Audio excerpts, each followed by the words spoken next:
Good afternoon. Welcome to the September 3rd, 2021 Student Achievement and District Instructional Performance Committee meeting. We will begin with, we're going to make an adjustment on our agenda a little bit. We're going to go with our chart of languages offered to the district by Ms. Sarah Morales first, and then we'll go to our first agenda item. Ms. Morales? All right, so in response to our last meeting, I wanted to make a clear way to look at all of the different offerings for world languages in CPS. And so you see in the memo that at 26 of our 66 schools, we have world languages programs. And all CPS high schools have at least 2 years of one language. And 12 of our 48 elementary schools offer some type of world languages program. There was also a request to define the different program types, so you'll find that here as well. BLESS with an S is what we usually think of as daily instruction, although technically it means 90 minutes 3 times a week.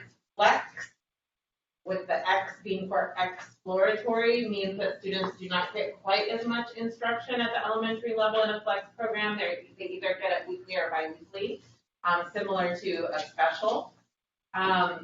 Heritage courses are those designed for students who speak the language at home or in their community.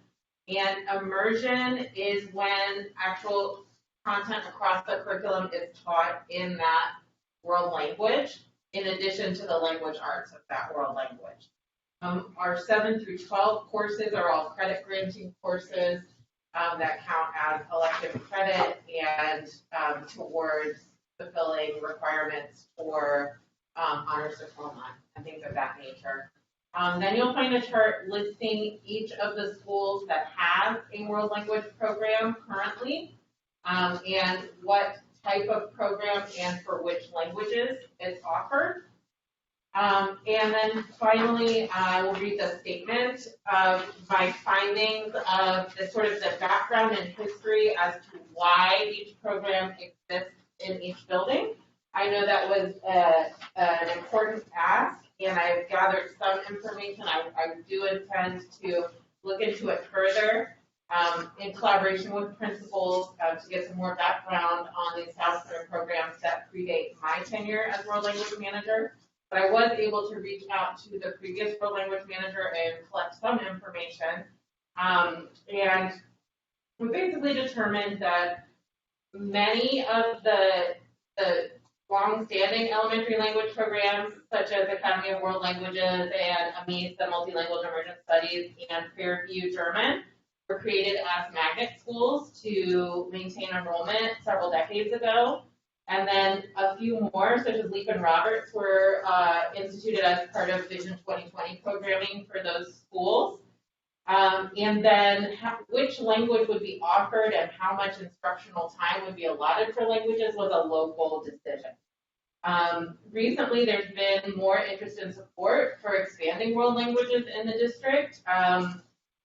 And I think that is illustrated, for one thing, by the existence of my position in the curriculum department, which I'm very grateful for, and the work that we're doing there to continue expanding in accordance with this interest and support is offering more heritage courses so that we can harness the assets that our students bring with them to school, so we can strengthen their home and community languages to create true opportunities for bilingualism and biliteracy, as well as the IB programming, which is launching on the west side, bringing a lot of increased access at Roberts and Gator.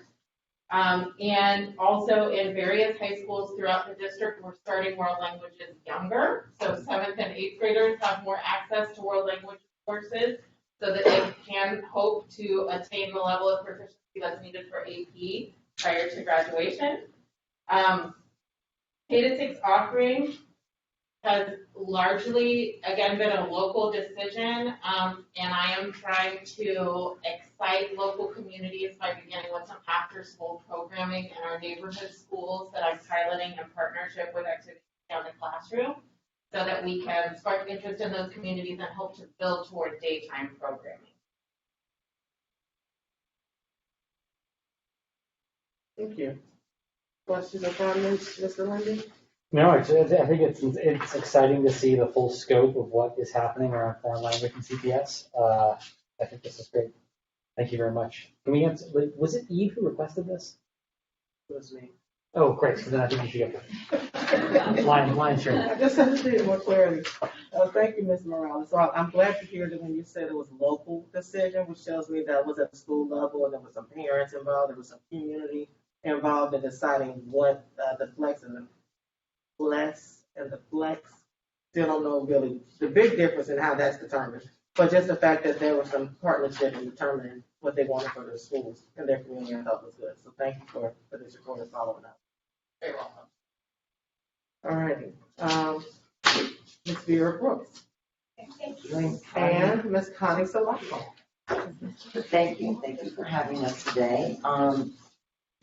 I heard that we were to create a kindergarten readiness work plan. And so this is just the beginnings, and when we started to develop this and put all the pieces together, it would have been a very large, long document. So we've been the team tried to highlight some larger pieces to help you all kind of see the big picture of what we're working on and what we actually have learned over the last 2 years since I've been in this position, and especially last year through COVID, we learned many, many lessons that were both positive and areas that we need to improve on. So the first, I wanted to give you just a page of how we prepare our students for lifelong learning. I'm not going to read this to you, but we do wish to offer all of our preschool students high-quality, comprehensive programming. So even though we do focus in on specific areas to align with the district's goals, such as with Emily, every first grader will read, we also have to look at the larger picture of how we're preparing the whole child as they enter the kindergarten school age setting. So we look at 5 components: the role of the teacher, the role of the family, what students learn, how students develop, and their actual learning environment. And with our core priorities, we definitely look at safety first, then kindergarten readiness, social emotional learning, compliance, which we all know comes along with our early childhood world, and then the expansion of recruitment, registration, and enrollment. So on the larger page is the document that my team, we just kind of keep it as a rolling document of things that we have started lately or just starting this year. So I do want to have Connie speak a little bit about the data analysis, because we started working with performance and accountability last spring or last fall to start to develop to align how we can utilize our data more effectively to drive instruction. Connie? Sure. So the program research evaluator in my department, Brian Sturgeon, has been working really close with Vera and her team. And what he does, he takes the early literacy, he takes KRA, and he looks at how the kids who have been with us for 1 or 2 years in preschool, and how they have performed on the KRA, and actually break down that data into strands, meets with Vera on a regular basis, has gone out to the buildings to present with Vera. So this has been, we're hoping to be an ongoing collaborative effort so that they can start looking at data to continue to use data to drive instruction. And we've actually, with Connie's team, expanded it with Emily's team that I met with the QI at Don Deno at Children's Hospital and her team, that the actual data board that they're using for K-12, we're beginning to look at how we can put on there our English learning assessment, our TS Gold assessment, and then our monthly short cycle assessments, so that at the school site, they'll be able to pull up the data during the data meetings, or an administrator or teacher can pull up and see exactly where the children are, so we can differentiate even more effectively to prepare for the kids for instruction. Just a couple of other highlights here. Teaching Strategies Cloud. Creative Curriculum is our adopted curriculum. Teaching Strategies is creative curriculum. We learned very quickly last year that we needed iPads and something to use in case of distance learning. And we found that in some areas it was very effective, that we're excited that this year, after last year's training of our staff, that we love being in person. But it's an added bonus to also continue with the cloud, because the teachers are able to assign certain things to the child's iPad that then families are utilizing in the evenings, or if they go to after-school care or over weekends. So we're very excited about the cloud and the IT department assistance in helping us getting everything going. Of course, with preschool, we are the entry. So one of our actions, of course, is to start working with our P3 parents that just joined us and the P4s that are joining us to make sure that they're aware and know how to utilize all the access and the internet. Heggerty, we've been using for quite a while, well, 2 years, but we want to take it a step further. We use the pre-K Heggerty, but we're finding after this past year that we have some children that may not be ready for the pre-K Heggerty, so we are coming up with a short cycle free test, and then to use that as a short cycle weekly or bi-weekly to differentiate between, does a child need the pre-K, the pre-pre-K, it's confusing, or the pre-K, or even can we start assessing them using the kindergarten DIBELS? So we can then in the classroom, instead of having so much whole group with phonological awareness, really start to differentiate and have our different groups within the classroom. We're gonna pilot, we're very excited about this. We met with some individuals yesterday with the elementary schools that STEM is their focus. We wish to pilot 6 classrooms this year in STEM in preschool. So we did kind of a little trial during Summer Scholars with Emily's blessing, and it went really, really well. And we have 6 staff members in those buildings that are willing to work with Kimberly Trello, our lead teacher, to get this up and running this year. So we are in the process of getting that off to a good start.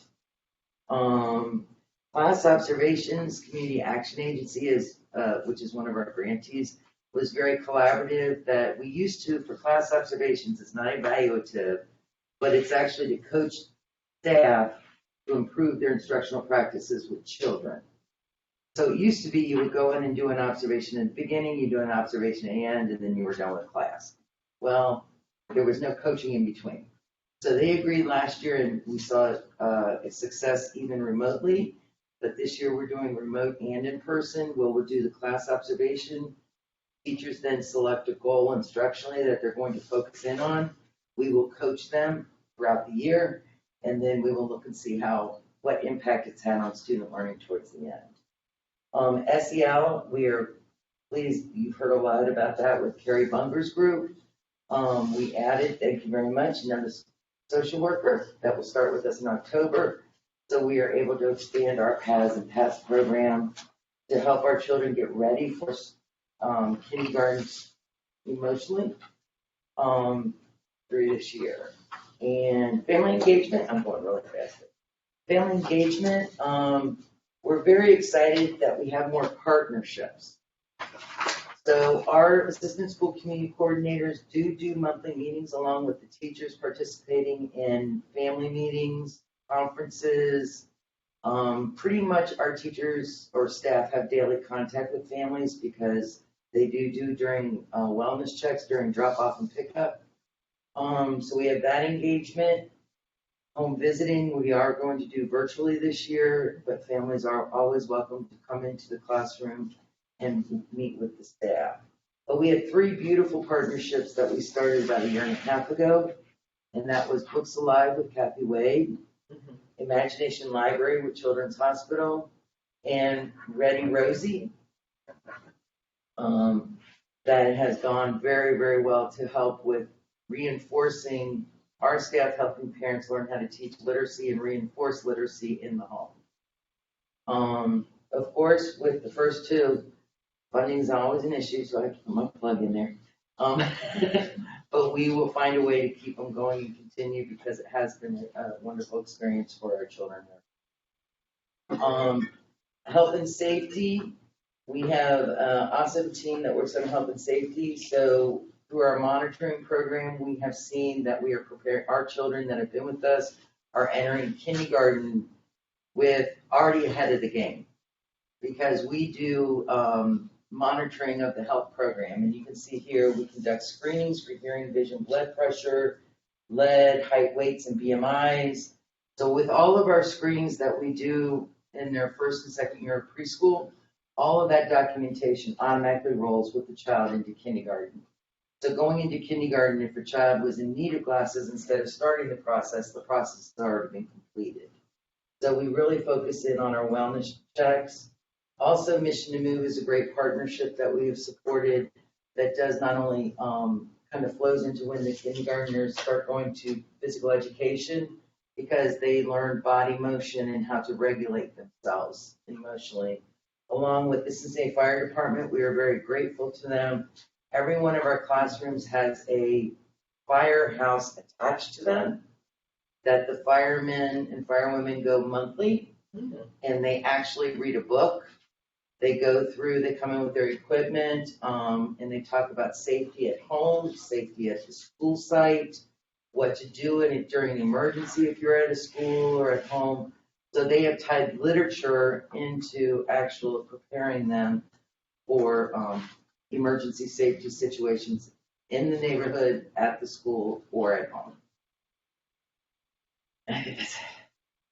Take a breath. Yeah, well, that was Any pretty good. Committee member Lindy? I'm happy to go first. Okay. Or after you. I have a couple of things. You go First ahead. of all, Yes. congratulations on this. I like all of this, and I'm excited to see I'm visual, so this Yeah. helps me to process what we're doing. With the cloud, and I'm knowing that there are a couple of preschools that are remote learning for right now at some of our schools because of some COVID. We have no remote. You have no? No. Okay, If a child has to quarantine, okay, then we have asked our teachers, because they do have their iPads in yes, So if a child has to quarantine, then we've asked the teacher to assign them assignments okay, on their iPad so they can continue with their learning. okay, so there are no internet issues around that so far? So far, no. Okay, that's what I was. It's been better, the startup this year. We haven't had very many. Okay, all right, So it hasn't been, but internet is always just throughout the city. right, okay. And then, I'm excited about the STEM, thank you for that partnership. Was it Emily? Was it? She's just learning about Oh, she was like, oh, I it. thought. Okay, That's not me, that's Kimberly Trillo. okay, Kimberly, so the question I have is, with the STEM, access or the opportunity, is that when you start talking about, the pre-Ks or the pre-K assessment, who gets access to this? Those are closer to kindergarten readiness, or could any of our preschoolers have access to the STEM? To the STEM. Remember how you were talking about some of them are individualized based on where they were, and you could break them out to pre-Ks or Oh, that was the Haggerty. the Haggerty. But does anybody get access to STEM regardless of where they are in this group is my question. Oh, yes. Okay, Yes, so that so, goes so to for anybody. instance, I'm gonna say Bond Hill. Bond Hill is a STEM focus, correct? Mhm. So at Bond Hill, they already have a STEM focus K through 6. So we will be adding to our 2 classrooms there. We'll be teaching and working, those teachers have agreed that we will then start working with them and their kids. So when a child comes in as a P3, Mhm. they will get access to the STEM activities Hopefully, that okay. then hopefully they will guide all the way up. Good, very, very good. And congratulations on acknowledging that need for the coaching in between the before and the end of the year. So I'm excited to see the impact of student learning on that. The early childhood social workers, does she go, and of course, I love PATHS. We've been doing PATHS for almost 20 years at CPS schools. But for the preschoolers, does a social worker, because you have an added one to early childhood, how many do you have to go and do them? We're very excited because this year we will have 2 social workers. Okay, We've only just had 1 last year, that was our first So two to go into the classrooms and do Yes. the. Oh, yes, they go out in the classrooms and we are doing the focus schools or the deep dive schools. We've already done some, so we're trying to fill in to make sure we're all consistent across the board. Our hope is that we can get to the point, because we have 134 classrooms. So our hope is that within the next year or two, we have covered all those classrooms that everybody is involved in PAS. Mhm. And then we do have a small group of teachers that participated in PACS. Facts. So we're Yes. also supporting those teachers in their PACS training in their program there. What assessment or measurements are you guys using for effectiveness for SEL? Actually, Heidi Cummins, our social worker, first social worker, Mhm. she worked with, a QI project with children's, and they actually are using the PAS, and she coordinates with, Carrie Bunger's team also. So what their assessments that they use, we also use. Okay, good. If there's a specific child with a challenge, a teacher can always request, and she'll go out, she'll work with the teacher or the staff or the principal or whoever may need assistance, strategies for that child. Also, is it the vineyard? Violent. Yeah, there's something else on Social my mind worker right use now. that. The violent, Mhm. that if they need to administer, that we have a diagnostic team. Okay, very good. Mhm. And just a couple of other points, we highlighted the funding, you put a plug in for the funding Yeah. around Books Alive and Imagination Library. Yes. Is there a measure that you said the families like, but how are we measuring the effectiveness of those tools? With Imagination Library, that's done through Children's, and we do receive a wonderful report. We had large participation last year. It's hard to measure impact all the way across the board just because there's so many touch points. So how do you decide which touch point is having the biggest impact?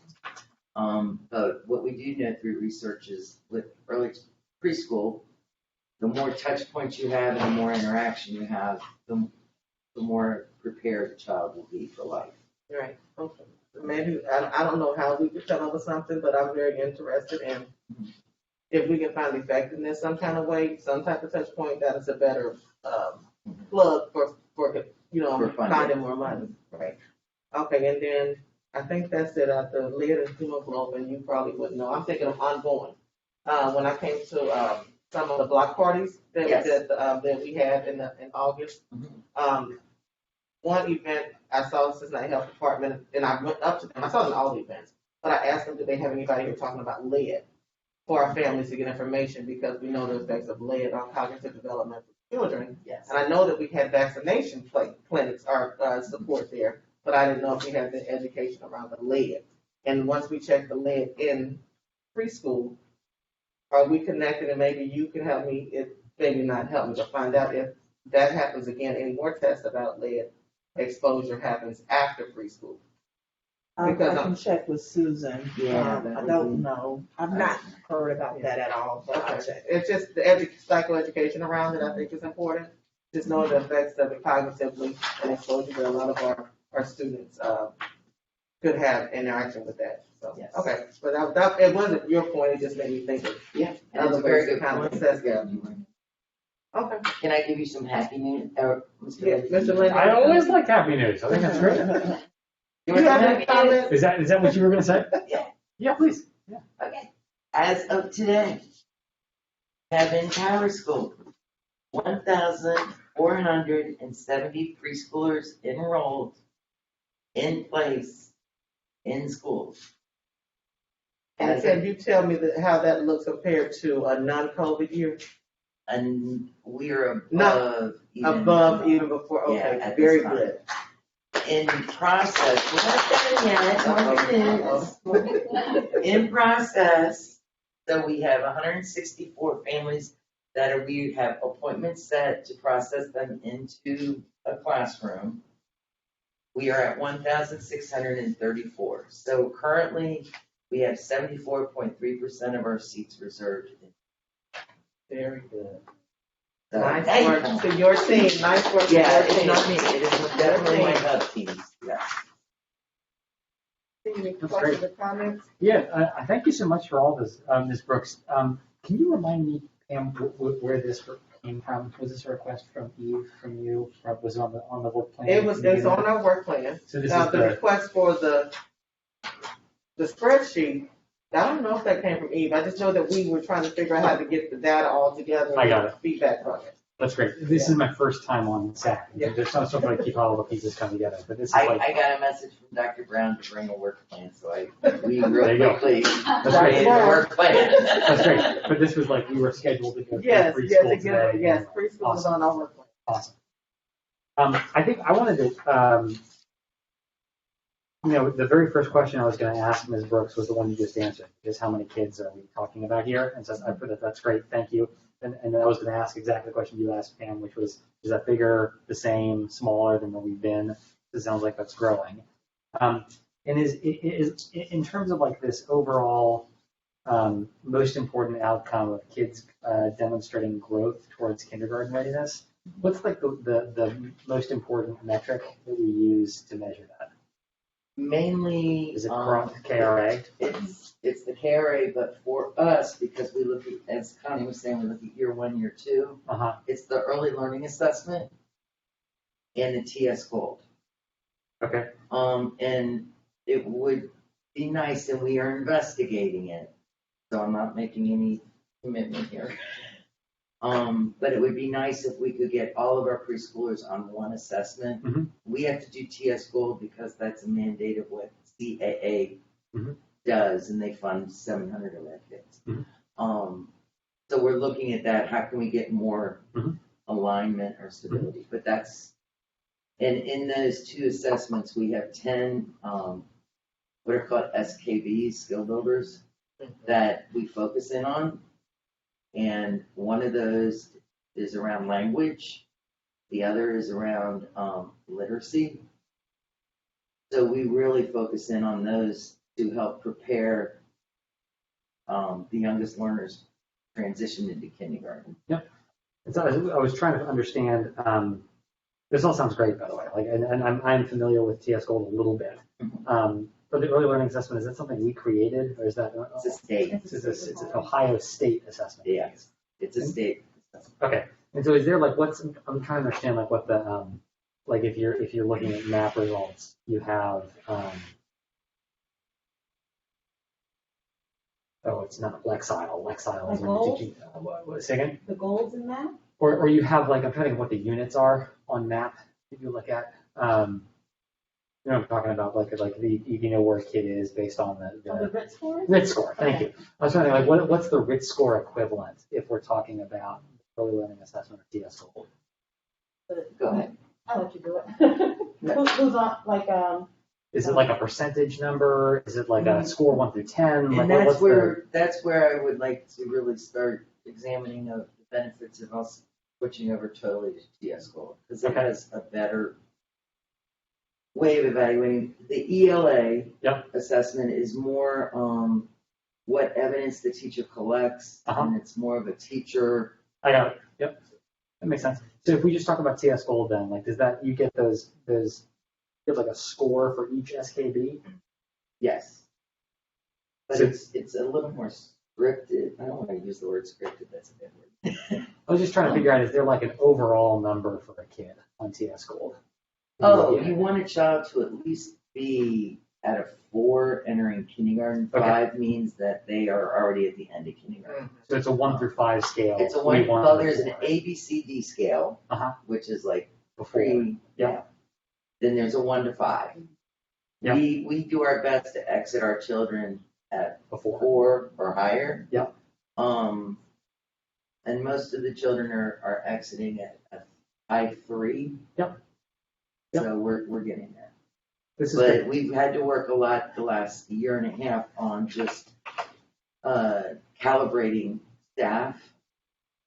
So when they're looking at evidence, that we have the same Yep. interpretation of that evidence. This is great. So it would be fair to say, I'm just, we've got a little over almost 1,500 preschoolers. Mhm. In past years, on average, on TS Gold, it's been a high 3. Our goal is to be above a 4. We want them to exit us when they transition to kindergarten, at least at a 4. But Because that means they are ready Yep. to enter that kindergarten class. that all sounds great. And then so I think this then the question I wanted to ask was, of all the different things that are happening, what do you see as like the most important 1, 2, or 3 to move that group from the high 3 to the at least? I would say be able to go into classrooms and coach on their learning stations and their teaching stations. So those children are getting consistent small group teacher-student ratio instruction daily in the areas of language and literacy. Cool. Our families are great. They're bringing our children every day to us. And you They're feel awesome. like you have the resources you need to do that with this plan? To coach all 134 classrooms. To move them from a high 3 to a whatever our goal is. It would be nice to have more people that we could have go out and coach, and help those teachers move, but yeah, Could we help with getting more of it? I don't think so right now. Am I getting it? If we had a wand, we could, yeah. No, I feel like Yeah. non-rhetorical. Like, I just Yeah. what's the what's behind all my questions is I feel like well, I'd love for us to have like a goal we can win on, and so like if our goal is one we don't feel like we have the resources to hit, I think we should set a different goal, or I think we should give you some more I resources. think a good goal that we could use more resources would be, especially with our assistant school community coordinators that are out in the buildings, they're the individuals that do the registration. But they're assigned to a building 1 to 2 days a week. And they're the ones that make those connections between those teachers and the home. Uh-huh. And help make sure that the children are getting their doctor's appointments or whatever a family might need. Uh-huh. They might need, maybe they just, lost their home, so they're the people that make the connection with like Project Connect and other things. I think it would allow teachers and paraprofessionals more time to focus in on instruction. If we could somehow increase that they could be in the building sites more to help give that support so they could focus on the instructional piece. Does that make sense? I think so. Yeah, I love preschool. I think it's one of the best things we could possibly invest resources in. But we're finding, or I've done the last 2 years, supporting the families, the whole family, is vital to have that 3 or 4 year old be successful in the classroom and then on. I know I'm preaching. You already know, I know. Yeah. I just wanted to And that's offer. where we definitely could use more support, just Yeah. because we're spread so thin. Yeah. That we can, 1 day a week, and if the parent comes in on, say, a Thursday needing help, the teacher has to say, oh, well, that individual's not, they're only here on Mondays. And making that phone contact isn't the same thing as a human being looking at you saying, I'm here to help. Sure. So that's where we could use more assistance. Maslow's hierarchy of needs, Bloom's taxonomy, have to work together. Yes. That's right. They have to work together. Is it okay if I ask one last one? Yeah. go ahead. When do we get an update on how we're doing towards that goal? Am I not loud enough? Yeah, I can't. Sorry. When in the year will we get an update? So if past years have been high 3, the goal is everybody at least a 4. When do we get an update on how we're doing? Our ELA TS goal data is due in November 14th. So we've already arranged a time with Brian and Connie's team. Cool. That we're hopefully before Thanksgiving or right after Thanksgiving to start analyzing and putting that data in. Great. And really seeing where Do we're you think at. it'll be ready by December 3rd or the beginning of the year? Probably the beginning of the year. I'm thinking technology. Okay. Yeah. All right. At some point, it would just be nice to see like how this is going and Yeah. do you need anything? Because I think like I'd like us to be Yeah, researching we this. get excited when the data comes in. Thank you. Thank you. Okay. Thank you. Alrighty. Campbell, you're up. Okay, so, Ms. Alicia Simmons and I are here to present on Hi, our, Ms. Simmons. hello, on our K-12 ELA. We like to provide the student achievement committee an update on our adoption and how things are going. So Karen Clemens is actually working with our brand new kindergarten and first grade reading specialist today and couldn't be here, so we'll be presenting the full update this afternoon. I was going to go, but I gotta move back a little bit.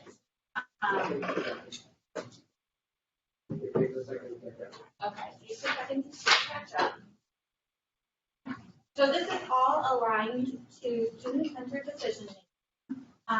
And we want to make sure that every child in every classroom is moving through the progression of becoming readers, writers. So Lanisha is going to kick it off with some celebration.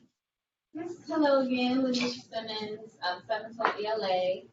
So as Emily said, I do want to start with some celebrations. She mentioned that Karen is with the K1 reading specialist right now, so of course we want to celebrate the return of those and the return of the high school reading specialist, which I'll talk a little bit about later. We're entering the third year of our curriculum adoption with ELA, so we're excited about our learnings from the first 2 years and what that means this year. For high school ELA, the increase in achievement for our students on the ELC was definitely very exciting to see, even in the middle of a pandemic, to see that our students still grew in 10th grade. And then we had some principal refreshers, so we held some refreshers for them to make sure that they were up to date on the major pieces of the curriculum to support their instructional leadership. So to start, I want to share with you all kind of our framework, the umbrella that we're living under when it comes to accelerated learning. Here, us talking about accelerated learning, this is what we are referring to. So that's culturally responsive teaching and learning, so making sure we have those safe and inclusive spaces for students, aligned curriculum and instruction. So again, our high quality curriculum, high quality instruction, and resources. Target support, I'm sure you guys have heard Emily say all the time, just in time, just in case, so really honing in on the scaffolds for students.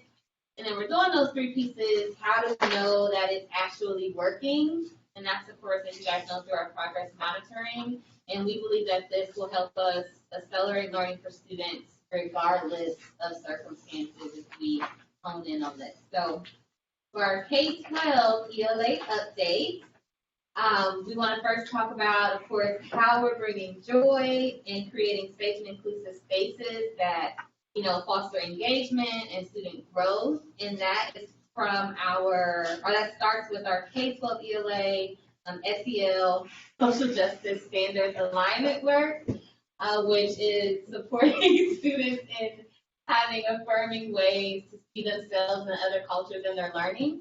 It was a teacher-led project by Dr. Christine Gibson to align the SEL standards and the social justice standards to our K-12 ELA curriculum to ensure a greater representation of our students in that.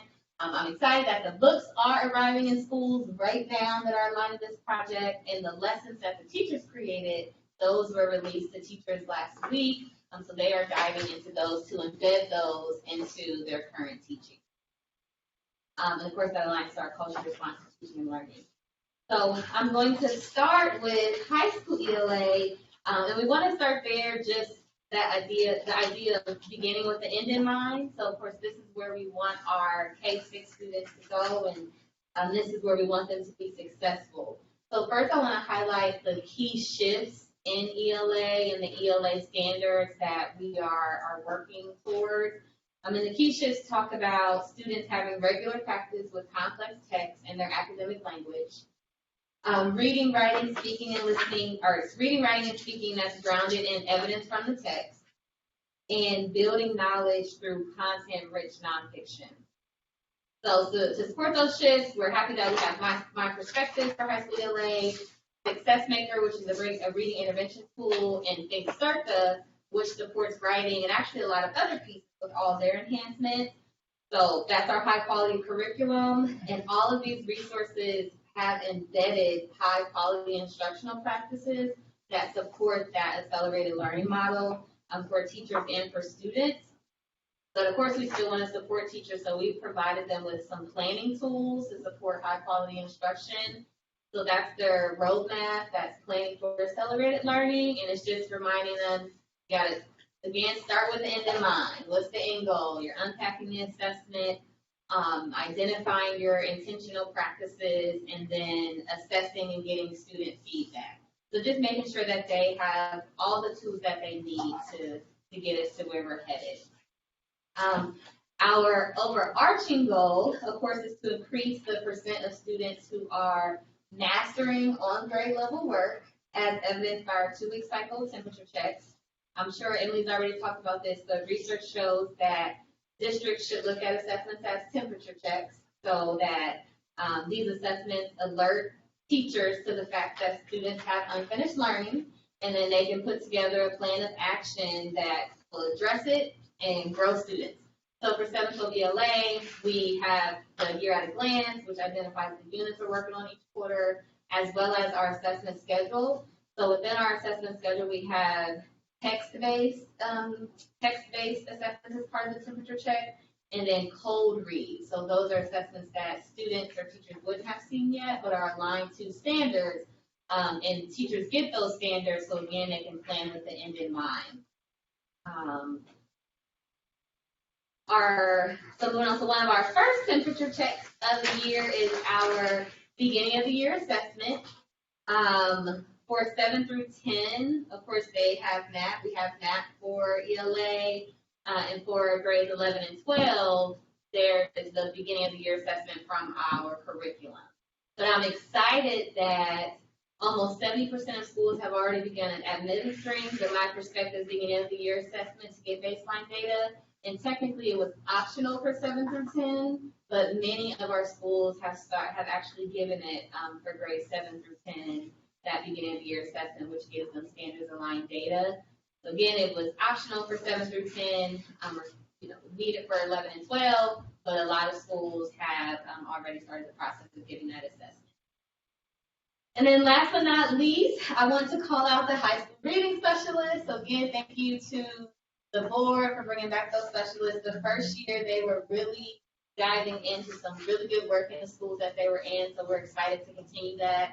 You can see the schools that they're currently in. They spend 80% of their time with students, and then 20% of their time supporting teachers, and that is to ensure to support in all students having access to those high quality instructional practices, even if they're not necessarily touching that specialist, they still have access. So our specialists have a vital role in ensuring students are taking the MAP assessment, ensuring they're taking the beginning of the year assessment, helping teachers dive into that data.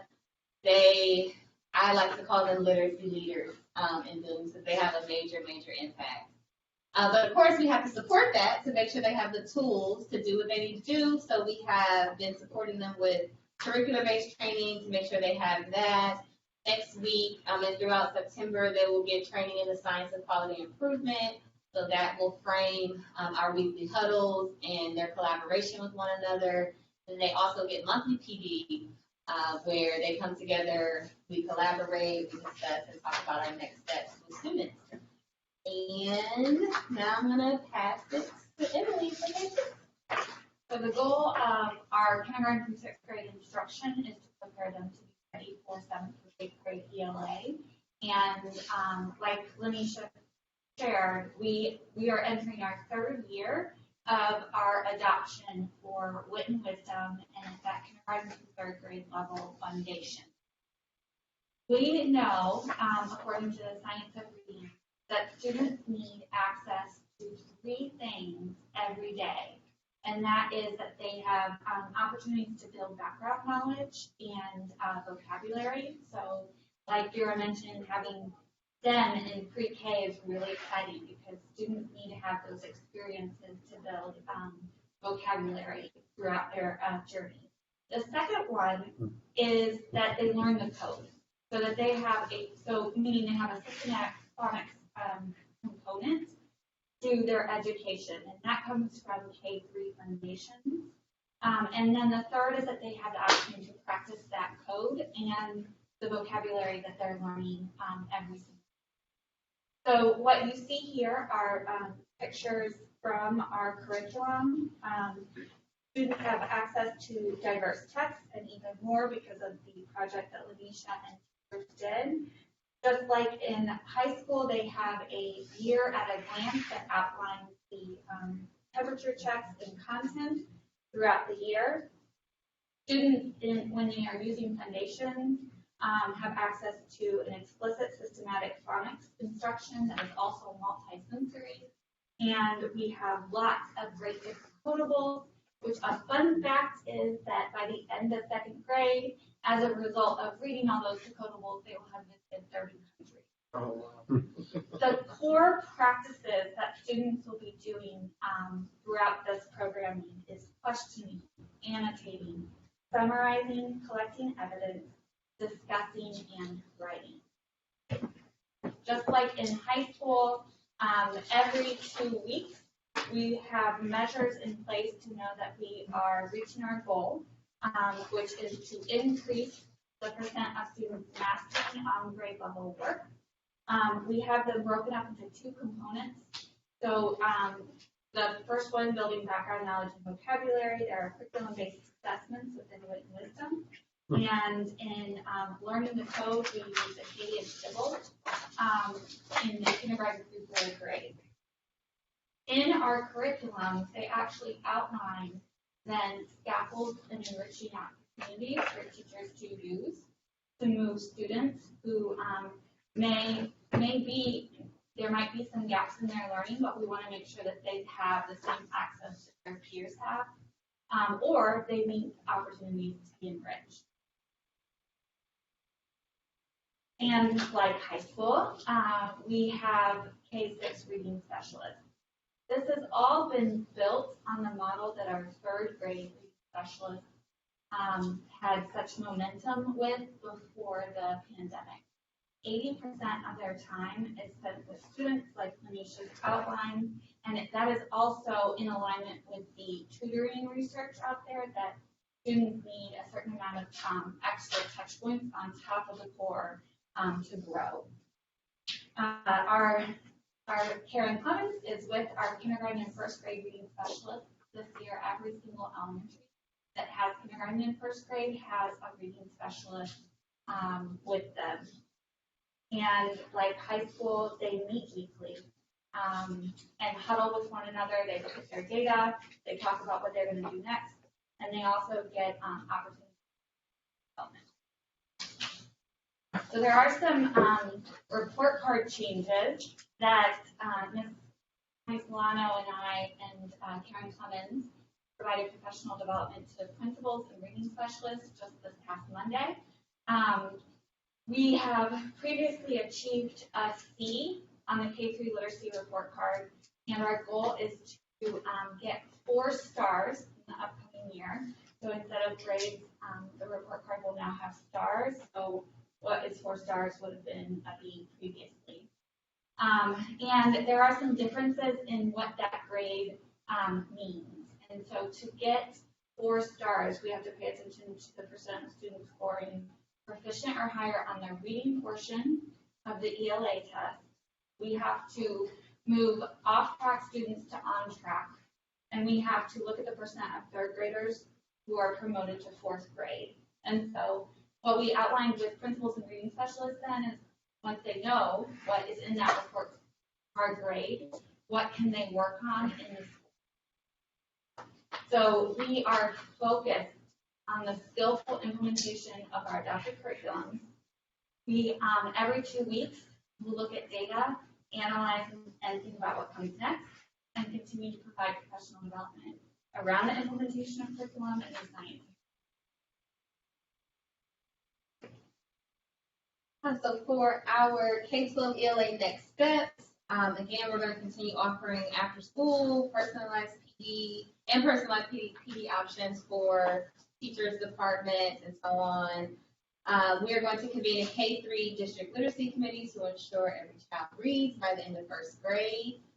We are, of course, always providing education and awareness just around accelerated learning, what that means and the why behind it. We're gonna start digging into baseline data. It's, now we have it, so what now what? We're gonna dig into it and provide resources to plan from that. And then for high school ELA, we're gonna be offering a virtual mini conference on our September 27th PD Day, where we're going to have Ernest Morel as our keynote speaker. He's a professor and one of the contributing authors to our adopted curriculum. So he'll be coming to teach our 7th ELA teachers. So we're very excited about what's happening as far as moving forward. Thank you. Mr. Lindsay. This looks really, very exciting. Mhm. Thank you for all your hard work. I think this looks great. I think, lots of things I think look great. I love the social justice standard. I love the work that we're incorporating there. Thank you for sharing that. I'm glad the books have arrived. Can't wait to hear more about that in the coming weeks. I think when I was a teacher, we used understanding by design. So I've seen a lot of really crummy essential questions and also some really good essential questions. And I love the ones that you have here, about generations and about sudden changes. So I think that's just very exciting. And I've shared this with interim superintendent Amat before too, but I think this idea of doing the every 2-week assessment, particularly in the context of trying to combat what we lost last year when we already had big things to do, feels like a really important and good step. So thank you. I think I had questions on things like when will be the first opportunity that either this committee or the board can see what's coming back in those 2-week assessment cycles? So, we are right now, depending on the content area, and the grade level, starting to administer our first cycle of 2-week temperature checks. And I think we discussed having a report in November-ish for this committee, like doing it once a quarter. Was that the November, December 3rd conversation? I thought it was around December 3rd. Which will give the comprehensive, all content. Yeah. I think I was Well, that was earlier. in a minority position on that one. I want to be thoughtful when I say this. Like, I don't think the board is best positioned to offer ideas on what to do with that data. I think you all are in much better position, and principals and teachers are in much better position. The thing I do care a lot about, though, is, the big bet from Tiana in the budget was let's invest in these reading specialists. We've seen the impact it's had on third grade reading guarantee. We think that's better than high dosage tutoring or other things. And I think we should try that plan. The thing I want to see is, like, can we get information on whether it's working or not early enough that if it isn't working, we can send money somewhere else. And the thing that worries me about doing it in December is half the year is gone at that point. And so, like, if what we see in December is the whole plan is working, I think that's a great time to see those numbers. But if what we're seeing is that this isn't having the kind of impact that we want, and we've burned 50% of our runway, it makes me nervous that we can't adjust in time. And so I don't know what the right answer to that is, but that's the thing I'm thinking about, and I would love to hear what you all think about it. Mr. Ray, do you have an idea of when you think you would like to see it? I think it's like whenever there would be enough. Is there? I mean, let's say that you all are looking at the plan and you're not happy with the progress that you're seeing. Are there things like, is it even realistic to think that there could be a course adjustment over the course of the year? Or is it more like we're locked into this for school year 21-22 period, and then the next time we could do something different is next school year? I think the beauty of having reading specialists is that they course correct because of the data that they're using to improve instruction. That's what their specialty is. So they know the science of reading so well. They know the curriculum well. They use that 2-week cycle data to not only inform how they treat, for lack of a better word, but teach their students on their caseload. Yeah. But also teach the classroom teachers on the high yield evidence-based strategy. I mean, I would defer to. I want to say, I believe contractually we would be locked into the teachers as a human resource, as opposed to what you mentioned, for example, high dosage tutoring.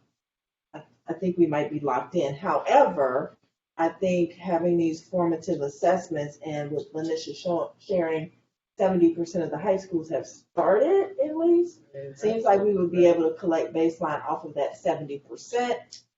And maybe by the end of the first quarter, late October, so going into, at least say, hey, here's where we are at this time. I don't know that we Yeah. would make a decision about the effectiveness at that point, but Yeah. some data. And I think to your point, and to your point, even if we're locked in from an HR perspective on the people, and we want to do right by those people, like they agree to work with us. Like I think but we could have them doing all kinds of different things, and then maybe like different things we have them do over the rest of the thing. Like, and I really appreciate that. I do think given the, I mean, we just saw in the CAL meeting on Wednesday the huge drop off in almost all, like, I feel like this is the most important thing happening at CPS. And so I'd like to see information about it as early as we possibly can. Because we work at the beginning of the month, October might be silly, because like it's a month from now and we would barely have had a month of instruction. So maybe that November would be the first time there would be anything meaningful and interesting to look at. I think waiting till December is way too late, given how important this issue is. But if people disagree with me, like I don't know that I'm right. I don't think anybody just, go ahead, Emily. I was just gonna say, I think November is quite doable, even in November. Because that's basically end of October, which is like 2 months into school. I think that feels great to me. Did you disagree? No, that's whatever, do you guys think is doable? If you think it's doable, then we'll do it. I want to be realistic about what we're looking at and what we're assessing. And then I like when you mentioned temperature check. I mean, that's kind of what it is, a temperature check and it's time to adjust. But you want to know where we are along the temperature checking, is what I hear. So, and after a couple of cycles. So the sixth grade has already started taking assessments. So I think I heard this in the schools. So all of our students have started taking the first cycle of tests. It just varies a little bit. From school to school, right? From grade level to grade Okay. level. All of our schools are on the same across the district. Can you tell me in detail a little bit more about the role of the reading specialist? Now, is the reading specialist assigned to as an extra touch for all of the students? Or will the BOY determine that they need to do intentional dive with specific students? Yeah, so the average reading specialist has about 45 students on their case.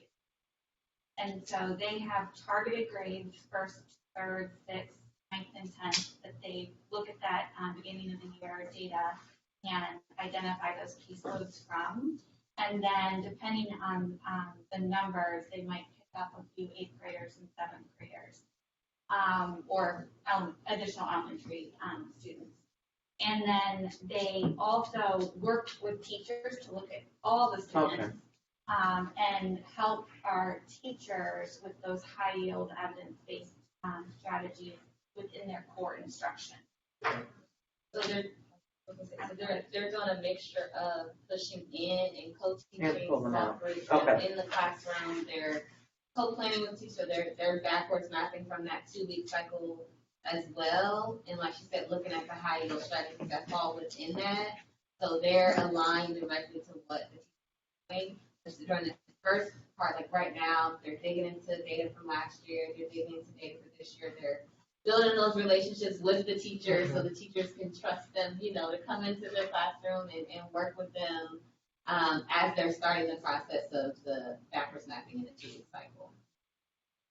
I'm trusting the data that we had before when we had an influx of reading specialists a few years back, that those yielded great results. And that's why we're excited that they're back. And so I anticipate that they're going to have great results this time in the checkpoints. I've had a whole graph about it. It was very impressive. Yeah.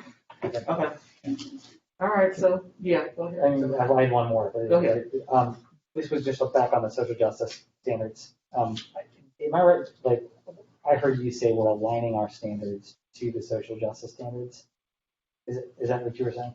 So we're aligning, so there are now social justice standards and SEL standards, so they looked at ELA lessons and they added in pieces that might have been missing or that could enhance the lesson with some of the social justice standards.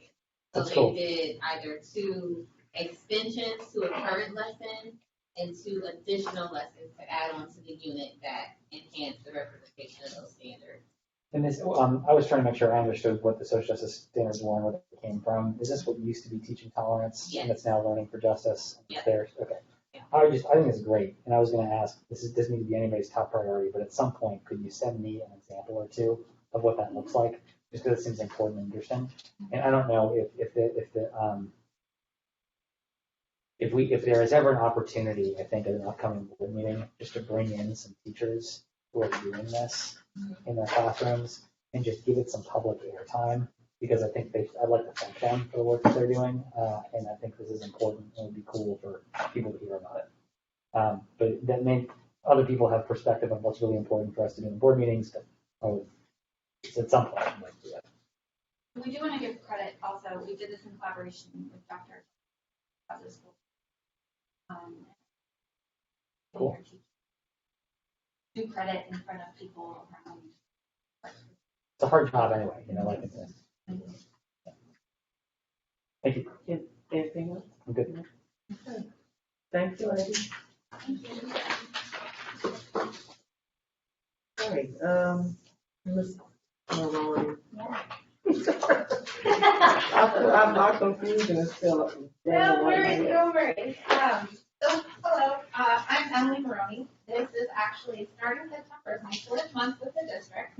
So it's only apropos that I have 3 topics to talk about, 1 for each month. So to start, this is for you, Mr. Lindsay. So you had requested more comparable feedback between districts here in the state regarding from the equity lens. I am sad to inform you there is actually a state-wide audit being done based on CCP equity. And so we will be, the slide is not correct yet. This is more verbal. We will be, we are part of that statewide audit because we've been asking those questions as well from the equity lens first. So Alec Wolchek is the one who's leading that on behalf of the state. So on September 22nd, we are part of a statewide student eligibility work group that's looking at the equity to parts in CCP, and then there's a series of workshops for participants across the state to really bring in even the data that they don't have right now for that, looking in a more intense. So as well, my CCP specialist, Amy, last time will be attending the national conference on concurrent enrollment and presenting. So she hopes to bring back not only national data for comparable school districts, but as well as bringing forth with the state. So we will be bringing that to the December 3rd. Thank you. That was the easiest presentation thus far. So moving on, I do have to apologize. I was looking through, I finally found a color printer, and then the individual that so graciously printed this for me texted me frantically. And going through, they realized on page 10 that the printer decided to play a party. So I will be directing you, but if you want to go ahead and starting with page 10, look at the page numbers if you're a person who really likes consistency and fluidity. I'm sorry about that. I also wanted to, as a lifelong learner, keep you all playing a little bit of wordplay because I realized some of the words, though the same color, did not print as I was looking at this in front of us. So my apologies with that. From our last meeting, there were 2 things that Ms. Bolton asked us to look into further, that being the early college at Spencer, and updated that, as well as just looking into what 5-year high school programs look like, so the students take their courses for high school graduation, and then also attain an associate's degree. So that is what we're going to be looking at.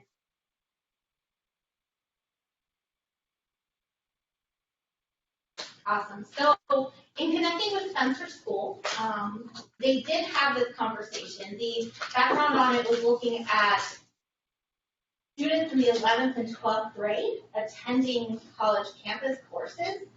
They brought this to they proposed it to me as well as their parent and family group. And they decided as leadership and with the instruction and perspectives of both the ILT and not to move forward with that plan. The big quote that came from the principal of Spencer was, she heard, "This isn't what we signed up for." As that new school was launching with the cohort, this senior year being the first, this year being the first year that seniors will be graduating from Spencer School. There was a desire to keep their students at Spencer for instruction. So that is that update. That being said, there is opportunity still that we are pressing forward with on college and university partnership and collaboration.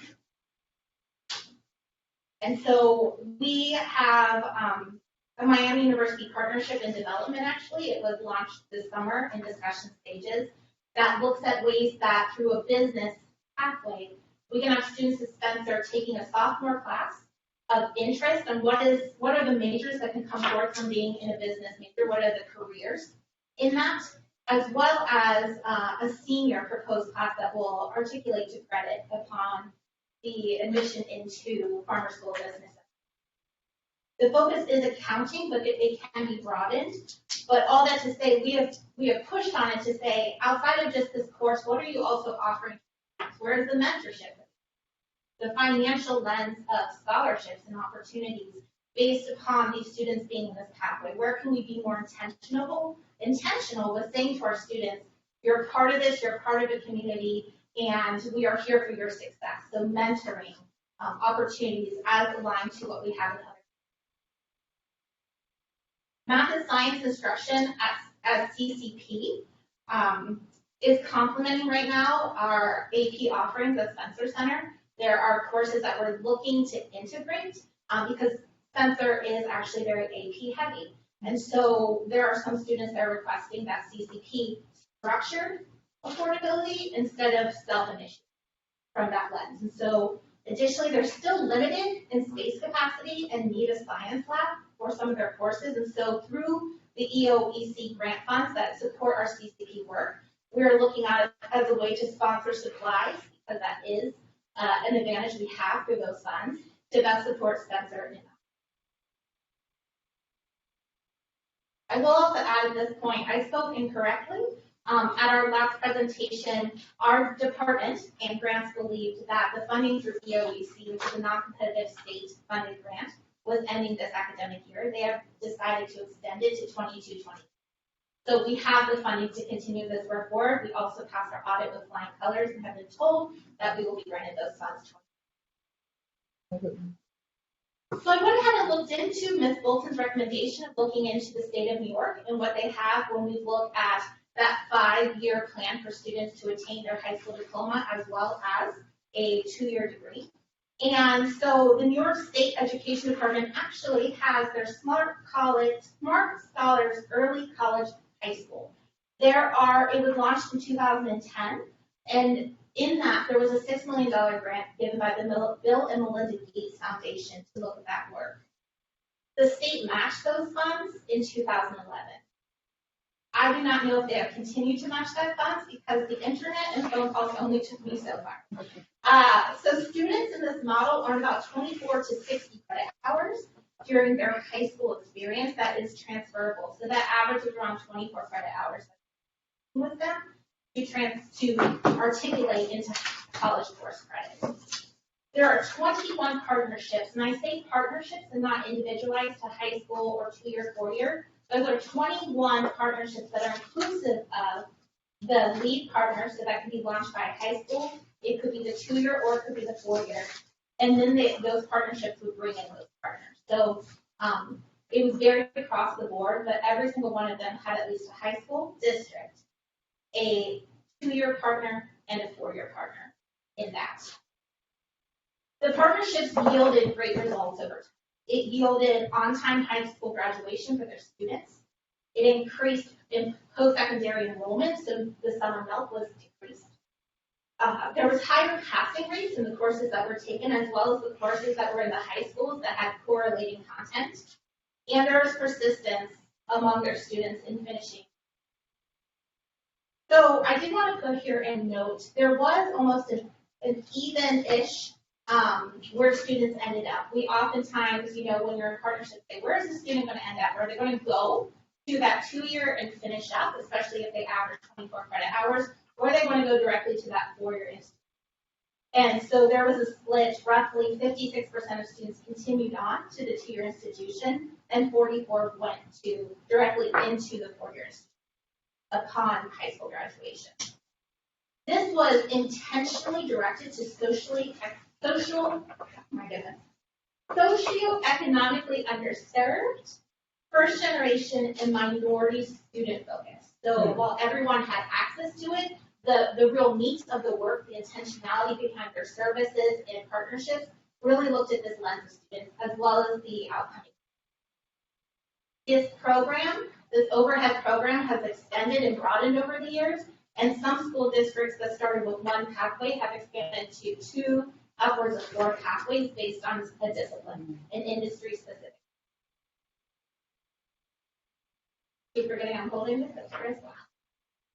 I went ahead and looked in our state. So Columbus City Schools has what's called senior to sophomore. And so in this program, which was launched in 2015, there's about 30 students a year out of the city schools that partake in this program. They earn their senior year of high school predominantly on the college campus. So they take a couple classes in their senior year, majority they finish up in junior year so that they can finish their senior year curriculum, but in that reverse articulation from their CCP. They are high achievers. So in order to be eligible, it's a 3.0 GPA, and English and math grades are required at a B or higher. And it's in specialized pathways as well. It's not just broad. They have specialized pathways, and they're looking to expand that as well.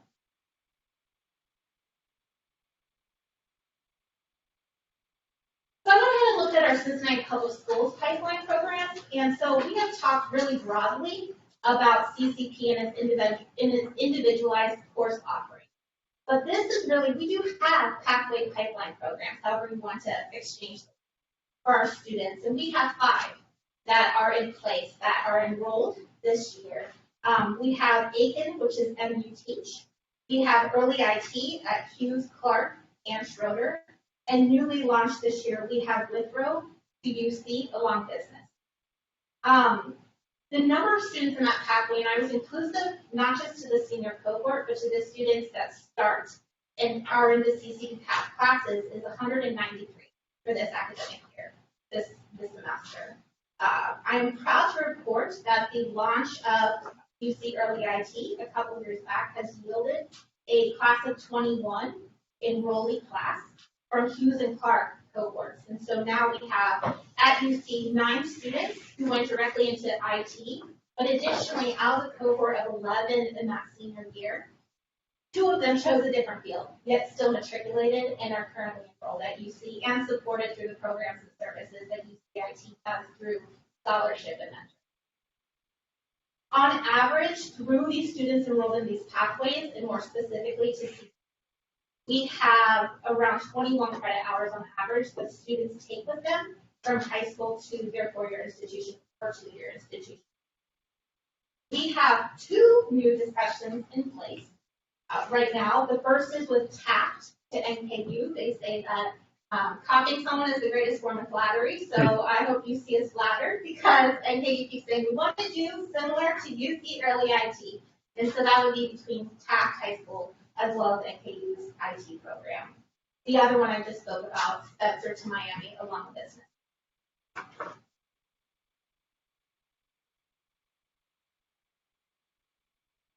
So I decided to look more at the state level of, are there really is there a lot of attainment when we're looking at associate's degree in the high school experience? So I had to start, of course, with how many students are taking advantage of CCP across the state. Again, Mr. Lindy, this will be more in pull-out data form, disaggregate form, once we are done with the statewide audit. But in looking at this past year, there were I would round up to 77,000 students that were taking part in CCP courses.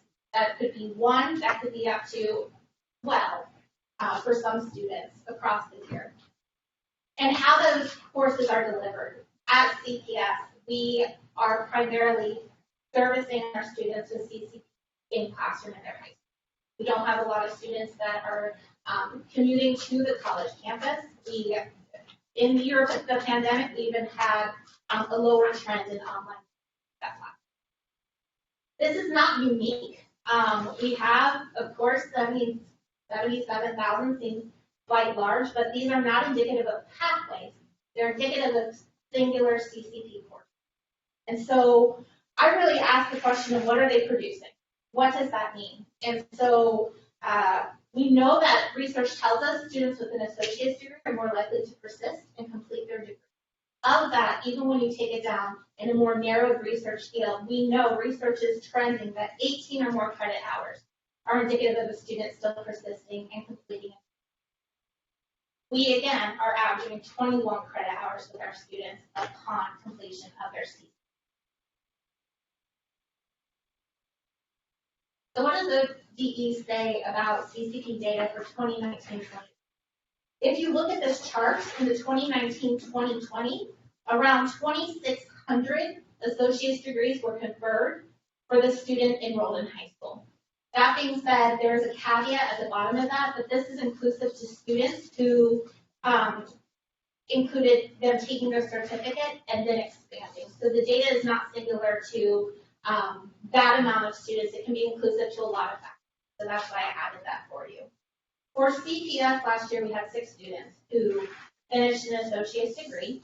I will say that was self-initiated. We had 4 of them from Walnut.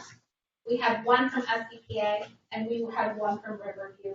And so these students were oftentimes self-advising and self-propelling in this.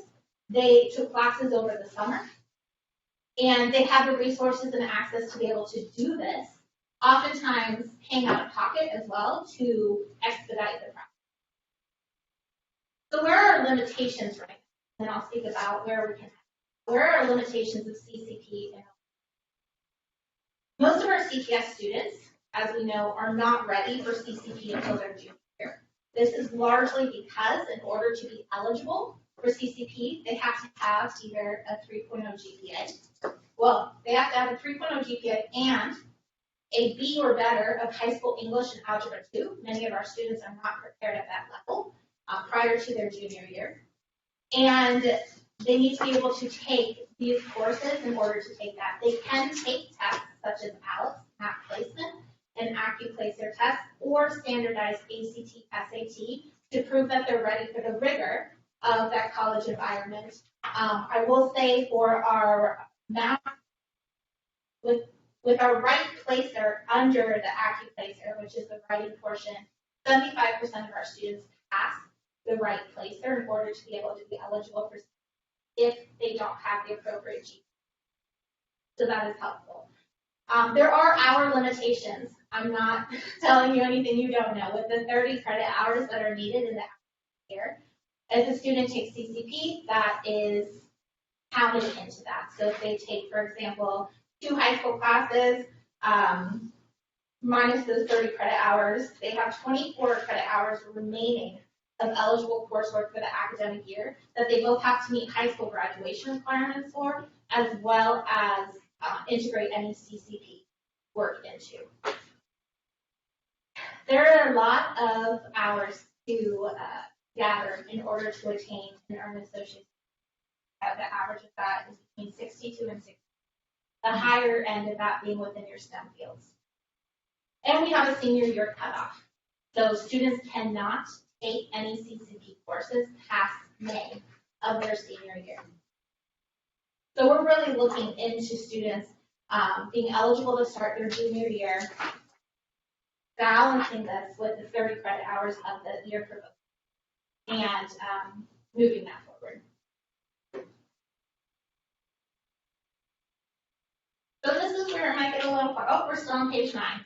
In 10, it'll get a little funky, but we established early programs here. These are the programs based on school, what is offered, and where it can move forward in the future. So, for example, at Hughes, for general students, so those not along the pathway, we have 17 credit hours, and so a first semester of either community college or 4-year institution completed. Actually, a little over, if 15 is the average. For UCIT students who go into the UCIT program, their entire first year is complete. So they start as sophomores. And I will let you review that on your own time because I have a couple of slides and I know we're running. But we are definitely looking into the access and equity of our offerings. And I will talk about that. And there is a trend to take, we're looking at how we can offer more core classes. So we have some leniency with our partners, for example, that if a student doesn't meet the criteria to take a core CCP, they will still allow them to apply and get special eligibility to take an elective class at their institution. We tend to push the core because depending on the elective, at times it is not applicable to their actual, what they want to do, and they end up spending more time and money on the back end of that. I've continued this chart with developing our early college program. So this is what is in development to be finalized in the end of this academic year. This is what is in place to be moving forward. So again, you see that at present, for example, at Aiken, there are 17 credit hours or a first semester covered for a student based on these course offerings. And in the future, there will be 28 credit hours of the entire freshman year will be offered based on how we are laying out these courses. And then I've included the future opportunity spaces. So Euler and Riverview are two places we're really looking at as opportunity spaces to provide these types of courses for students. So in the future, we're looking to add in the stage of 22-23, 6 credit hours, so it will be most of their first semester at an institution, and then 9 credit hours for Riverview, which would be most, again, of their first semester. I will add here that this requires having teachers who teach at these institutions meet the CCP criteria through credentialing. And so we do have teachers in the pipeline to be able to teach these courses, and that's why we have the 2023 rollout for that. So here are my suggested goals that we're actually already, many of them, working within, and I will identify. So suggested goal is the first semester of college completion, embedding those opportunities for students in a really intentional way. And that's where I go back to students kind of saying, okay, I have to meet all of my high school criteria. I don't have room for this. This is really capitalizing on the knowledge base of our school counselors together, as well as us as a college team, to best inform through our post-secondary partners, where students can achieve their English credit that will apply to their high school courses. Finding ways for them to best understand that, as well as building it into the high school graduation. So we have the fields of citizenship, technology, and science, and we're really looking at how can we expand CCP into that, so students are not only getting the seal that's meeting their high school graduation, they're getting the class credits, they're also building the relationships because of those pathway programs to persist. The first year of college completion, so I just spoke to this, it's those 30 hours, they can be really, really tricky to navigate. And so we are working to build out, we have for right now a resource to counselors to show where courses are articulate to high school requirements in that process. And then the certificate of completion is something we'd like to move forward with. It's 36 credit hours, so it's not a full associate's degree, but we believe that we can have our programs be on track. Outside of the ones that complete a full semester, we are ready and excited to see where we can build in these 36 credit hours, especially focusing on the core and focusing on pathways to industry-specific needs that will provide elective. A big partner in that for us is Cincinnati State. There is a big divide between what programs are provided, especially in our pathway programs, between the East and West clusters. And so we are heavy on the East clusters in our offerings, and so there is an intentionality from my lens with our college team to say, where is the equity in that for our West Side cluster schools, and really not trying to reinvent the wheel. We'll work with our current partners to say, where can we expand what you're currently doing into our high schools over here. So we're going to work to expand those partnerships. We're also going to recruit more West Side credentialing for teachers. We have many East Side teachers currently in the credentialing process. We do not have many West Side teachers. And so that is something that we are trying to move forward with and forward of in how we promote and encourage teachers continuing education through the lens of CCP credentialing. We have a existing, I would say, partnership with Cincinnati State houses 26 of our CCP course offerings. They're our top partner who are offering these courses. That being said, we don't have a pipeline into Cincinnati State, and so that is something that I'm looking forward to implementing in our 22-23 academic year, is looking into some pipeline programs to the 2-year partnership. And then also capitalizing on Cincinnati State has partnerships in transfer partnerships, that 2 to 4 year lens with NKU, University of Cincinnati, as well as Miami, as top 3 that we're focusing on. So really digging in and saying, where do we see that there are high trends with Cincinnati Public School students immediately going into these fields? Where can we use that 2-year associate's degree to take off the load of that financial burden if they don't have full scholarship, but also to give them the opportunity. We see a lot of our students needing at times some additional support in smaller classroom sizes. And so we know that our UC Blue Ash branch offers that well, but as far as that 2-year independent institution, we have room to leverage with Cincinnati. As well as benchmarking our state and national programs. So prior to my time here, so a little over 4 months ago, I worked in Denver, and part of the national grant focusing on the exact work that we're doing right now. So Denver Public Schools, the 2-year community college, and my institution being the 4-year, working with industry partners. And so there's a lot of research on jobs for the future, as well as JP Morgan, who launched a huge partnership in the lens that is this work. And so I saw connections. So I would like to do some more research into that, as well as the base here that got funded through that grant was Columbus. And so I have connections in Columbus that I would love to hear more about how they're doing this intentionally across their school district, as well as the New York State actually used the early college high school initiative, which came out of Ohio, in order to create their work and move forward their work. So I found that quite interesting. So I plan to look into what are we doing in comparison, where do we have leverage to really move it.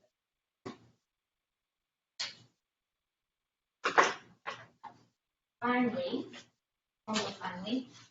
enhancing the CCP credential experience. Right now, our EOEC grant is providing a stipend for teachers to cover textbooks, tuition, if they use it towards transportation fees, if they're driving longer distances for this credential. Again, we will have those funds in 22 and 23, 23, excuse me. But one of the things is that taxes are hit pretty heavily within that stipend. And so the full amount is not always going in the way that it can best serve. And we know that in another year, potentially those funds that we are able to give a stipend will be expiring.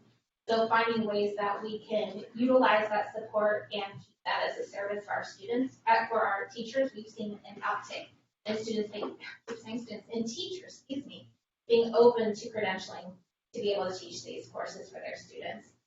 That has not happened until our EOEC grant funding. Again, principal and school leadership encouraging that. At times there are a crisis of sorts in focus, especially when teachers are taking on other assignments in the district on top of their work.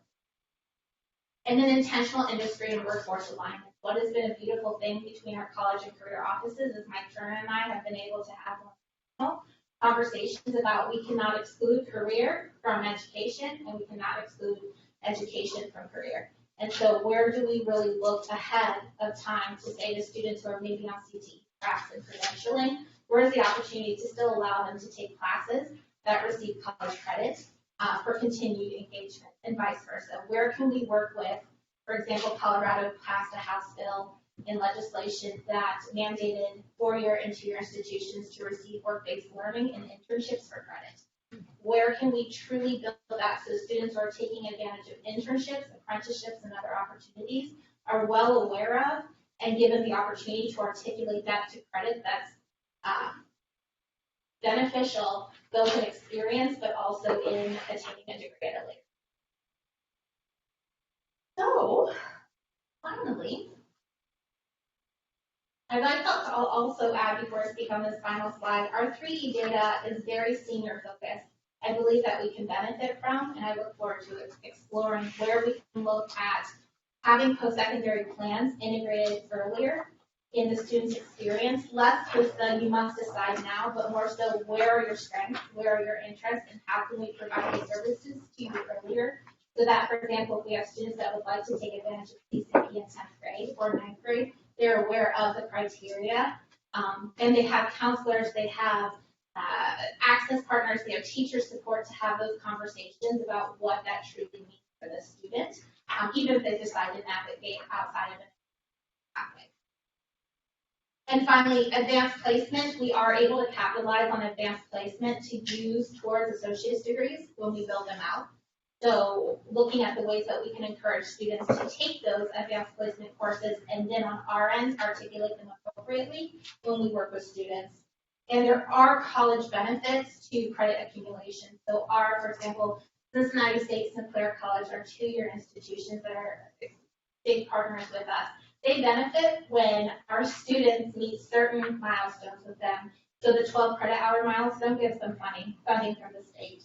The certificate of 36 credit hours gives them funding from the state. A conferred degree gives. So they're to be continuing the work and helping the students. One, because they're very passionate about our students, but two, because it also provides the fiscal resources to continue servicing our community in the best way.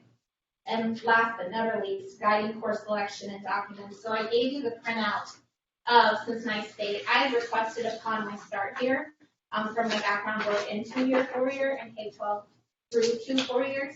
How do we best inform students along the pathway that they could take towards credit hour accumulation? So Cincinnati State gave us a 30-hour pathway, and UC is in development of another pathway. I will say for UC and our other 4-year institutions, it can be difficult because they give primary access and course seats to the students that are actually full-time, full status students at their institutions and often wait until all the seats are accounted for and they see where there are vacancies to open up offerings of CCP for students. So we are trying to get ahead of that curve. We currently do not have a single school with an entire certificate program. In the coming years, Hughes is almost there. Aiken will end up leading the charge in that, close to having one. And then upcoming, additionally, we Woodrow as we pilot and launch more of the additional courses that are being offered through this year's launch of the business pathway. That's it. I threw a lot of information. It's great information. Julie? How can we be helpful? Absolutely. Absolutely.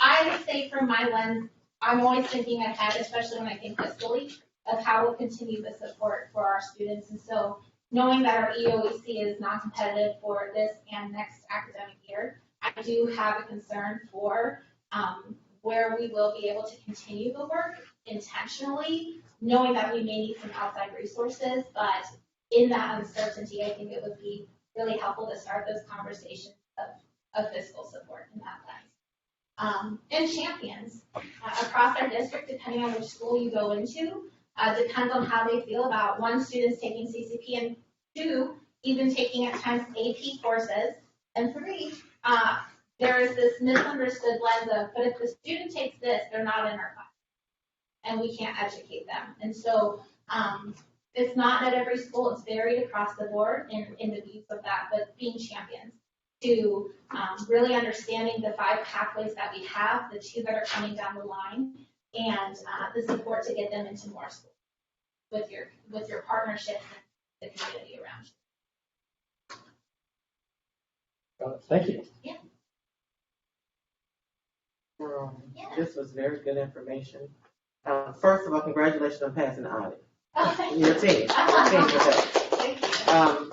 But with the information regarding, I believe this was New York State, the targeted socially, economically disadvantaged. This, I think I kind of like that part, only to the extent that my focus is on, rolling rigor. You talked a little bit about rigor and our students not being ready because of not having the 3.0 or not having the A or B in English or math. Rolling academia rigor back further in preparation to be ready for this before like 10th grade. So maybe doing it earlier, intermediate, early in junior year. But especially at our Title I schools, because we know what our magnet schools look like, and I know that possibly the percentage of magnet school students that are probably taking CCP courses or AP courses looks a little different. But I would like to see some data on how many of our Title I school students are actually participating in CCP courses to actually validate that rigor needs to be rolled back so that our students can be ready before 10th grade. The other point I wanted to make was, you said Aiken and Withrow are the ones that are going to have higher numbers this year for College Credit Plus, or what was your comment? More offerings towards, Toward the certificate, okay. yeah, so Aiken hosts MUT right now. Mhm. And then Withrow with their business. And business through UC is really looking, now they have one course as the first semester. They want to be able to add up to 6 to 9 credit hours by the time the student is a senior, and the accumulation of having at minimum a semester of coursework Okay. when they. That's great. Do you mind if I quickly say, so there, I forgot to mention, we do have an innovation waiver that we cover for students that are not meeting the criteria for CCP. Through this innovation waiver that I signed for this year, it allows for students to participate in the programs that are offered by the institution per that pathway. It additionally allows them to take that CCP course as a special circumstance, a special criteria. And so we do have students doing it that way as well. They still will need to, however, if they want to go, for example, to the Bridges program at Miami from Aiken, they would need to meet the criteria of 3.0 for that admission to that program. But that CCP course would still transfer and articulate in whatever they pursued at any college here in the state, and mostly out of state. Okay. So we're looking at that, and then I can also reference back in our end of year report last time, we did do a slide on the equity lens of where students are, and so I'll make sure that's also focused on Title I. We broke it down by, for example, gender, race, ethnicity, and there's one other. So I'll make sure to send it. I appreciate that. Yeah. And then one other comment, the teacher pipeline, you said that the west side is not as heavy, or is it because of no interest from the students maybe, and that's not like a draw for them or interest? Do you think is why the west side is not as interested in the certification pipeline? That is a great question. Get back to you on. I know one part of it is we see a lot of teachers who do credentialing when there is an established pathway, and we only have one established pathway on the west side. And so most of our credentialing does come through saying we have either this sequence of courses that we're offering towards this partnership, or we have this intentional like mentorship, scholarship, enrollment, guaranteed admissions partnership. And so that's why I'm also speaking to increasing on the west side those opportunities so that we have more opportunities for teachers to see a structured and foundational opportunity instead of just saying, hey, I'd really like to teach math. It is a process. It's an application process with the institution that would like to be considered eligible to teach under. So the process is first choosing the institution in the area.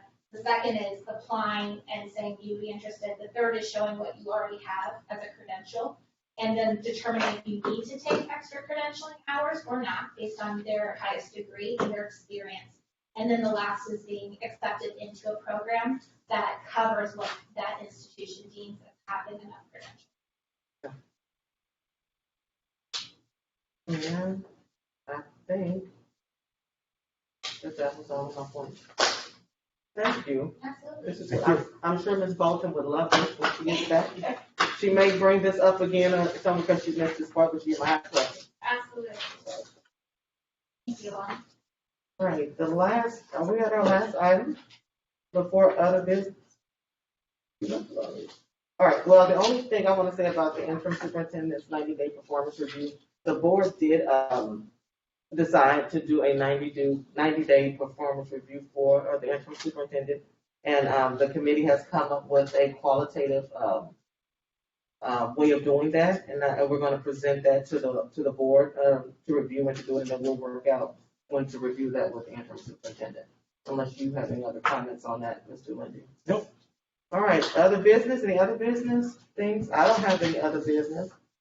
Other than reading this short little skit for our hearing of the public, we are now on the, we are on the items, we are now at the item on our agenda for hearing of the public. Members of the public who wish to speak may do so by clicking the chat button now. The chat feature will be open for your request for 1 minute. Please submit your name, your affiliation to the district, your school community, your topic, and your contact information. If you want to direct a direct response to any questions you may have. Do we have anybody interested in speaking?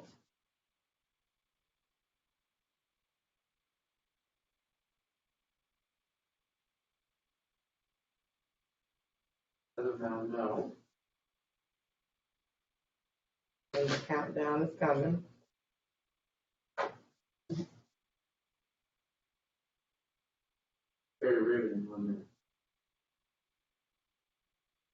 Oh, wait, does anybody have really good plans for Labor Day weekend? Miss Murphy just being off. She didn't I don't know have she was anything. off. I didn't even, I forgot Monday was There you a go. holiday. That's the thing to do. Bonus. It's a bonus when you I'll take it. Bonus. Maybe someone in my life will grill on Saturday or Sunday. Oh, that would be nice. Madam Chair, not anyone interested in speaking. All right, good night. Announce this meeting from formally adjourned. Have a Thank good you, everybody. weekend, Enjoy your holiday break. Thanks for all the information.